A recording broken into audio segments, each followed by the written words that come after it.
Hello and welcome. It is the week ending March the 10th, 2017. My name is Derek. Let's take a look at the daily as well as the weekly charts for the silver market.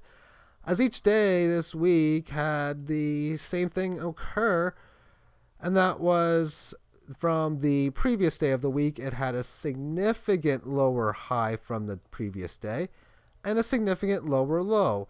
This was the case in here, and again today. It was an update today, but it really wasn't because it pretty much closed right near the previous day's lows, and it was down for a while. It's got a long ways to go now from this point on to this one.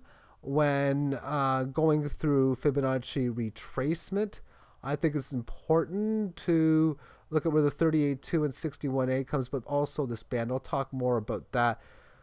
But when you get to an area where you're supposed to find support and you don't kind of deal, well, is it going to be resistance of some sort? No. Then probably a fast move to the next level. And, well, the trend is still in such when there's significant lower highs and lows. So just because it was an update and it didn't do it on Friday doesn't mean that a fast move has stopped, but it does seem as if when the session opens Sunday night into Monday, that there's a very good chance that it could make it down, maybe pierce below it, and test this significant area.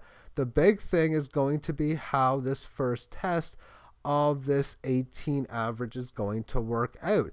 It is well overextended. A bounce is going to happen at some point.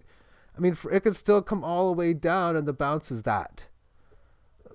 But at some point it will take place. The odds I would favor to be somewhere closer to this point, because where it stands now with Friday's low, that is a very large pierce above this point, making it a fail in Fibonacci, of course, if it starts to be a key rally point.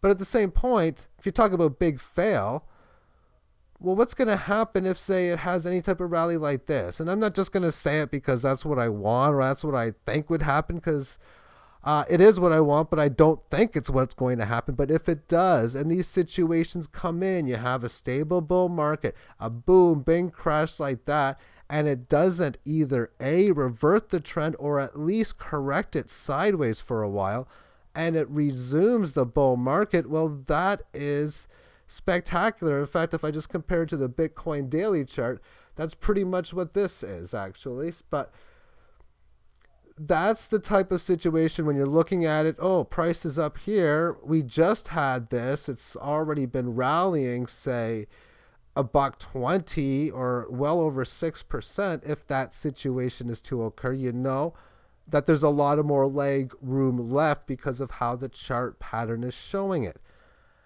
And that'll be pretty much what I'm going to go over, but it'll be interesting how this first test does come into play. And now let's move this on to the weekly chart, which has the very interesting pattern.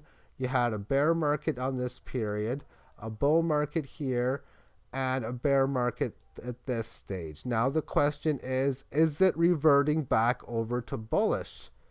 Well, to do it, step one is band flatten out, then establish resistance, then the next stage is come back to the band and then break it out. It was a little tricky back here. It had a break here, but the second time, this is where the break of resistance occurred. Well, today, band flatten out, establish resistance, back to the band, and, well, the next stage, of course, is breaking above. If this thing just keeps going lower, then now we're going to be talking about this being the failed breakout, because when you have a situation where, okay, step one was band flattening out, that was a good job. It took 3 weeks to have a good progression within such, but then you break above it, and that took over a month or about a month. Well, that's a very bullish setup. So when a setup becomes bullish, and it doesn't occur, because that's what I see in this chart is, oh, this was a nice setup back to the band. It's probably a great buying spot, and now it's time to go higher. And me being the type of person that likes to guess bottoms or try to predict bottoms, this is to me a very profitable spot to consider a long position here, realizing that it's probably got a good chance of testing this area and even breaking it in the near term, which is the next month. Of course, with that being stated, we know how these markets are handled as far as who moves these prices. And if the market continues to do these lower moves that have historically been happening for quite some time over the last close to 6 years now, well, then that's obviously what's going to be taking place. It opens up more buying opportunities within the physical commodity. But again, for bullish behavior, it's going to have to come over here. There's a lot of fundamental stuff going on when you look at things like the 20 trillion national debt ceiling that's going through, and it's just hand over fist with so many different things. Throw in, of course, the indicator of recession, which I think statistically has no chance of being stopped, and it's going to have to be one, and that's not going to be good for the overall global markets. But Donald Trump's the president, so now he's the one that works within this this debt ceiling issue. So it's not like every past one, oh, we have a debt ceiling issue, Obama did that, or Bush did that, Clinton did that. It's a non-establishment president, so it does make these times very interesting. And that's what gives me credence to think that this is probably going to be a key support level. And yes, so thank you for tuning in and have yourself a great weekend. Bye-bye.